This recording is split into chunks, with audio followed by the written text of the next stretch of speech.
Welcome to The Road to London, hosted by me, Majid Aswani, and sponsored by All 3 Media International, Boatwalker Studios, Boston Nova Media, and 7 One Studios International.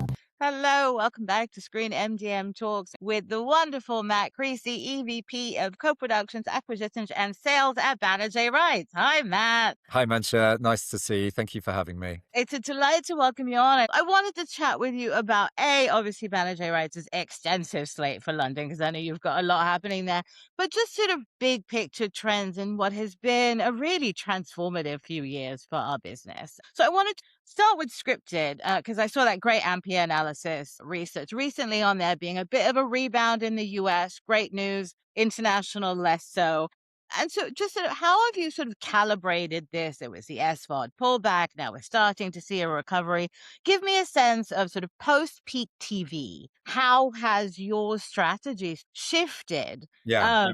Especially in the US. Yeah, it's a good question, and actually, just on those Ampere figures, which I've also seen, and I think the devil's in the detail there as to how those numbers have become what they are. Because one of my questions about those is, does that include like a Netflix original from the UK, which is UK into the US, etc. There might be certain titles that skew those numbers higher because.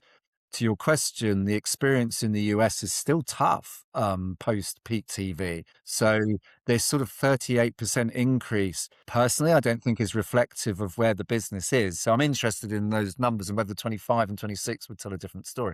I'm not pessimistic. I think there is opportunities and there's wins across the board, but the situation has changed from that peak moment of where all the streamers were chasing subscribers, and with that were being very ambitious in terms of the projects they were bringing in, both commissioning on the original side and then supplementing those originals with co-productions, because to the viewer in the US especially, they don't know whether it's a co-production or an original. To them, it's just an original. So as a business model, as they were building towards launching and subscriptions, the co-productions was a great model because you were bringing in premium drama from premium producers for people like the BBC and Channel 4 and Sky, and getting it at a fraction of the price of what an original would be, but dressing up as an original. We were taking pretty much all our scripted projects out at that time and probably landing 5 pitches. And then from those pitches, you might get 2 offers. If you put graphics behind me on this, there'll be sort of the dreamy thing coming off me of what a wonderful time. But we're no longer there. In terms of our approach now with streamers specifically, I mean, there is still the linear world where actually for British content, especially, and some Australian as well, the PBS world is very important to us as well, and the AMC world. But just sticking to streamers, we still talk to all the US platforms. Yeah. Now, it depends obviously on the type of drama / comedy. Is it in that really premium space with big names that are recognizable across multiple territories?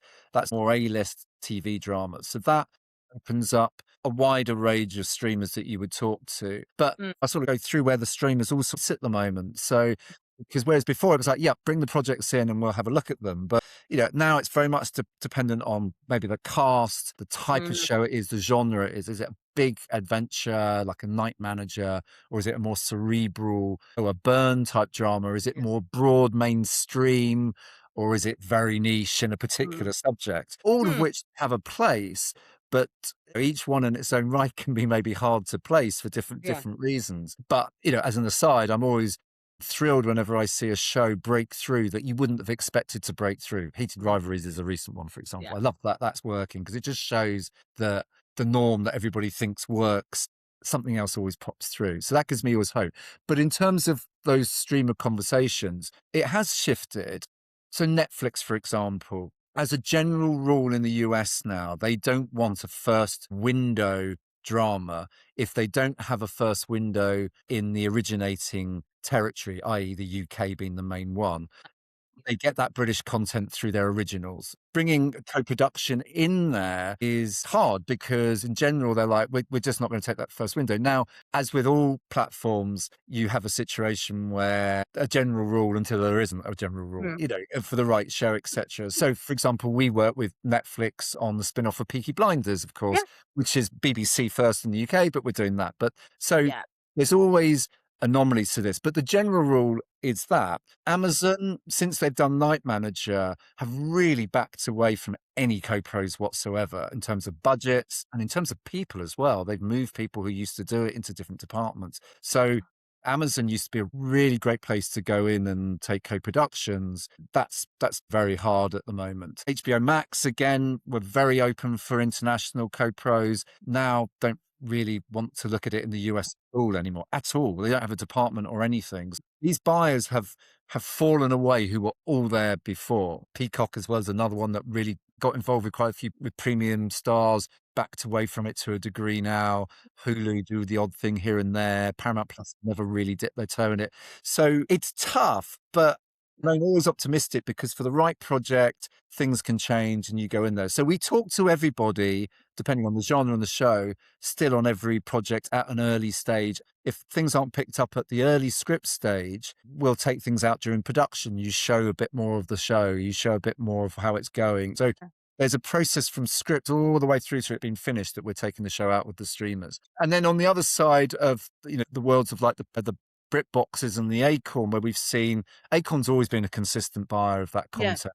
But BritBox have really stepped up more and more, so you do business with them as well in terms of the streaming world. And then some of the SVODs have their AVOD, their advertising that's gone in there as well. So someone like Peacock, we're dealing with them a lot on drama, maybe more library, but on the AVOD revenue share, we're seeing really growth there. And then on Amazon, we do the self-publishing where we do a lot of library, but you see revenues coming through that way. So we're working with all the platforms, but on that co-pro model, it takes maybe a bit longer and it's not a slam dunk on every single project. You have a shockingly large slate. And I'm just curious, when you're the beneficiary of sort of riches like that, and you've got all your buyers coming in for events throughout the day, how do you curate based on what the market is telling you it might need right now? So to give me a sense of the thinking behind the lineup that you have crafted for your clients this year based on market dynamics. There's two dynamics running. There is the internal Banijay production companies and what they develop themselves, of which we support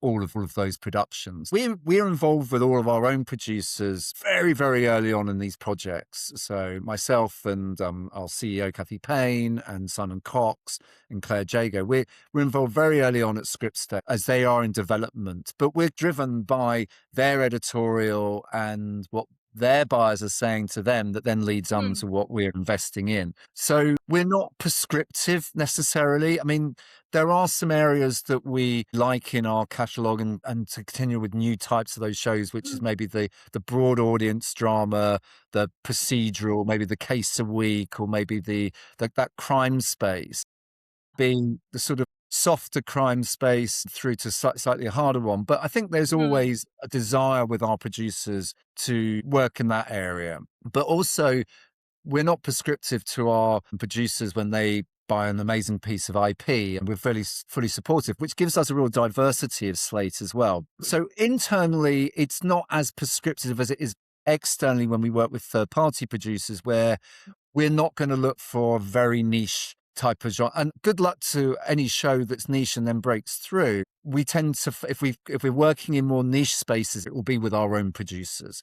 With third party, crime area is something that's predominantly interesting, maybe in the supernatural. It depends each year, but maybe more in the action space, maybe in the love space. We've done all of those areas. We're more selective of the third party content that comes into us, and a lot does come into us. But with our own producers, we work with them all the way through, but we're supportive of whichever direction they want to go. Going back to your original question, I think what we don't tend to do is follow trends, because if you follow a trend, you're too late already, because by the time you produce the show. But there has always been a consistent for many years in that crime space.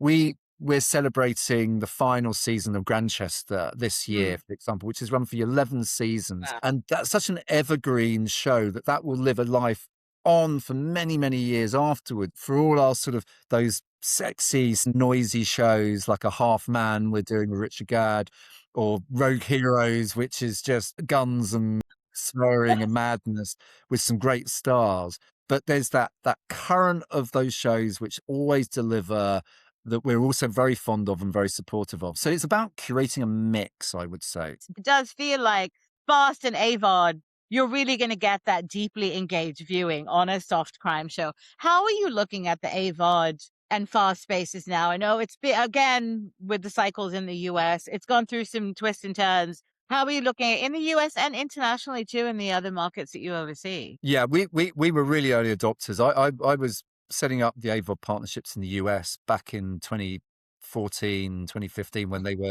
were just launching. I was a great believer in the AVOD world.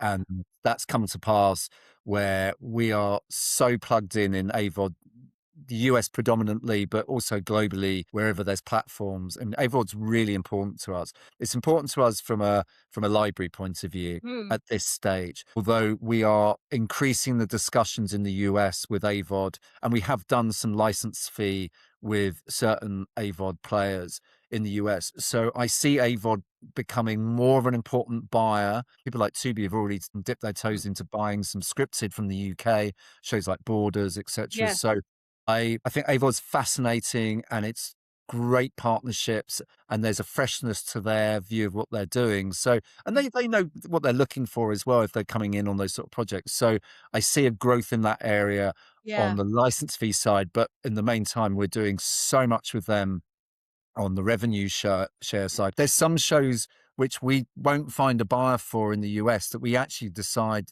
after a period of time, let's just actually play it out on AVOD and start Yeah. generating revenues that way. The fast space, again, we're extremely active in fast space globally. I think we've now got over 500 feeds of fast channels. Fast is very important for us. I don't see fast yet as financier early stage for a drama or a non-scripted show at this point. It's still firmly in the library space and a very brilliant space for that, but I don't see that becoming an investor, as it were, in a new show. Mm. You still need 100 plus hours or something around that for a fast channel to launch. It's about volume. A new show, I still think, would be lost in fast if that's where you went first of all. 1000%. Now I've spent a lot of time thinking, writing about, reading about sports and live, and I'm curious how those particular trends are impacting your overall business and so how you approach the market. I mean, the SVODs are spending a ton of money on sports, probably taking some of their original content money away to deploy into sports. How do you see it impacting your everyday, day-to-day business?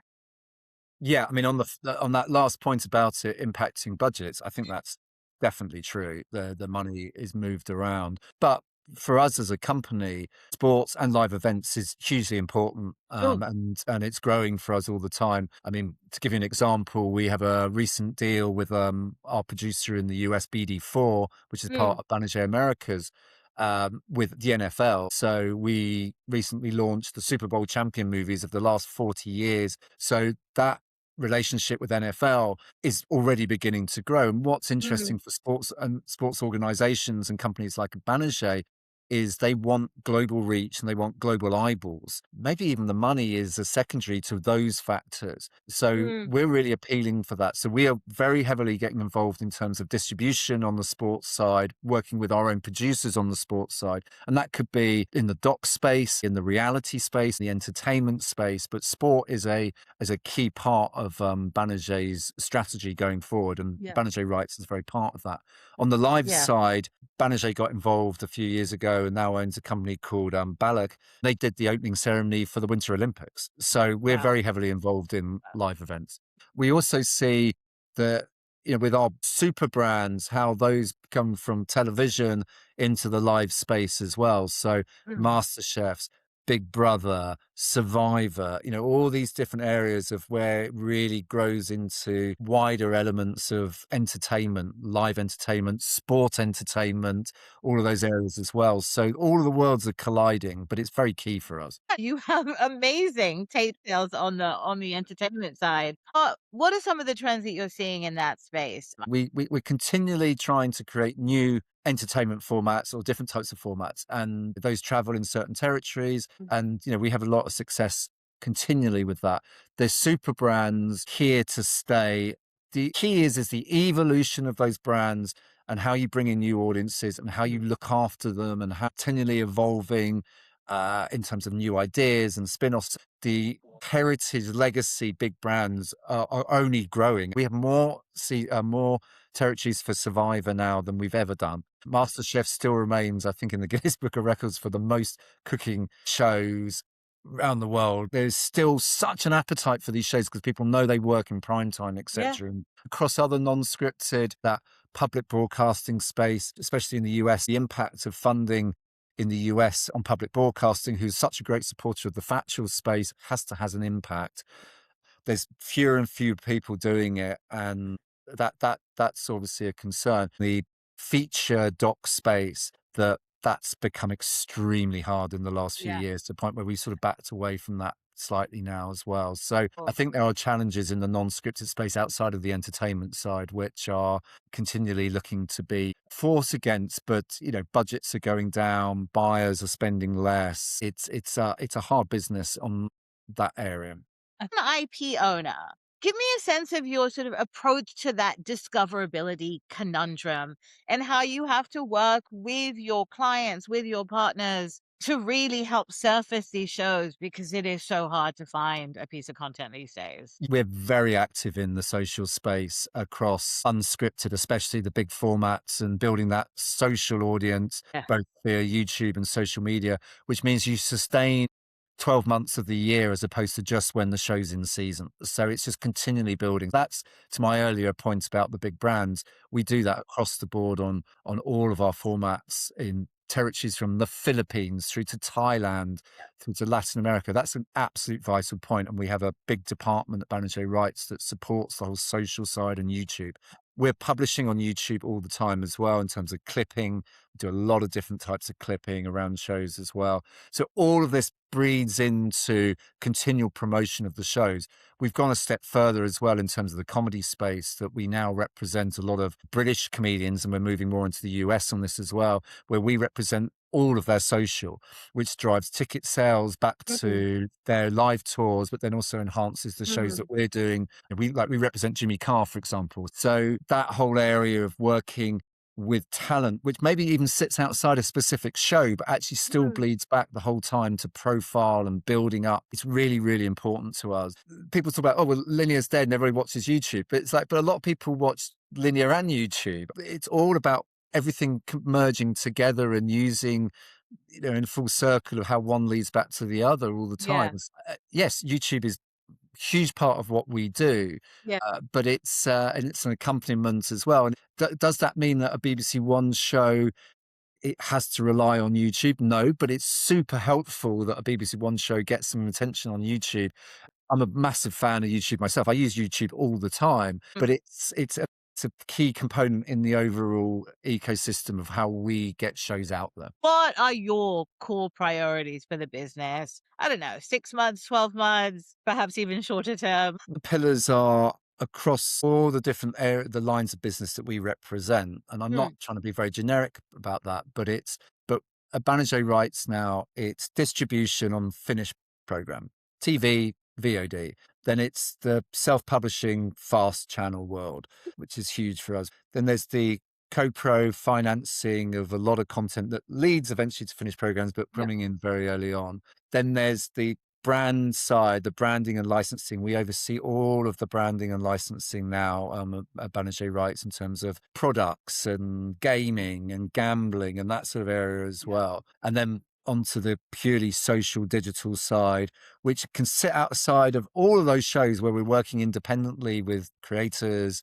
and individual pieces of talent, which might not even feature in our finished program shows ever. So there's all those different sort of pillars that are a great driver for us going forward, but they all connect. Yeah. It's about protecting the big brands and making that we are the best partners on those. It's launching new drama that can break through and can elevate itself to become hits. And it's really mining that long tail on content that is something that, 10 years ago, you'd have a show on TV and then it might go on to a VOD service in 2010, 2011, etc. That was kind of it. Now we can create long tails on so much content, which produces, especially now, those royalties are so important.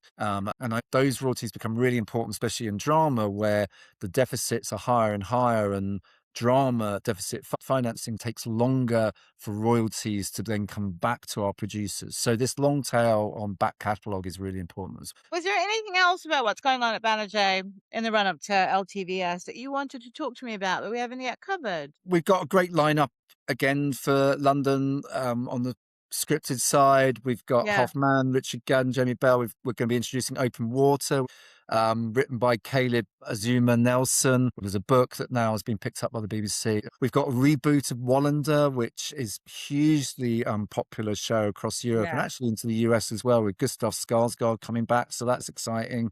Women of Substance launches this year on Channel 4. Falling, Jack Thorne writing that one with Papa Seju and Keely Hawes. They got these Sacred Vows 2 years later from Paramount Plus Australia. So it's a really eclectic slate on the drama side. And then we're celebrating Grantchester's final season. Rogue Heroes is coming back. And we've got lots of returners as well. And then on the non-scripted, we've got the new Fear Factor that's just launched a massive ratings here in the US on Fox. And we've got the Super Bowl champions, which I mentioned earlier on. We've got Bear Grylls. I'm just curious for you navigating this big data space that we all need to be in. How much do you look at that and rely on it, and how much do you rely on your gut as a veteran of the business who's been doing this for a while? How do you balance that? Yeah, there's always markers that you work from. So in drama, for example, this is no genius science. This is the writer, the IP, the creator, the director, the producer. What's the elements of those that gives us confidence in the next iteration? And I think the buyers on the broadcast side and the streamer side have a similar sentiment. So we follow the same sentiment as those do, that, you know, you rely on that dependability. Now, I was laughing with my CEO recently going, if we got it right every time, none of us would be sitting here now. It's very easy 2 years down the line when a show maybe hasn't worked internationally quite so well, etc. But there is logic behind every decision that's made. So that's less about gut. That's more on principles that that tick boxes that you think are important. Sure. On the unscripted side, it tells its own story in the end of whether it's the idea. You're taking quite a punt on non-scripted, certainly on the format side, and what works and what doesn't work is you can't be really data-driven to a degree. I mean, I know there is an element of that behind it, but it's about creativity and originality and gameplays or however the format is. So I'd say that one is a harder one, but it's less gut and it's more principles that we look to. It's always key to be objective, not subjective, in terms of the decisions we make, but there's always an element of, I really love this project, that drives a decision as well. Yeah. Well, good stuff, Matt. This has been fantastic. Thank you. Thank you Wishing for having me. fabulous London TV screenings event. I'm sure it'll be great, and hopefully we can do this again soon. Great. Thank you very much, Mancha. Cheers. Thank you. Our Road to London sponsors are all taking part at the London TV screenings. Boat Rocker Studios on Monday night, 7-1 Studios on Wednesday morning, Bossa Nova Media on Wednesday evening, and All 3 Media International early Thursday afternoon.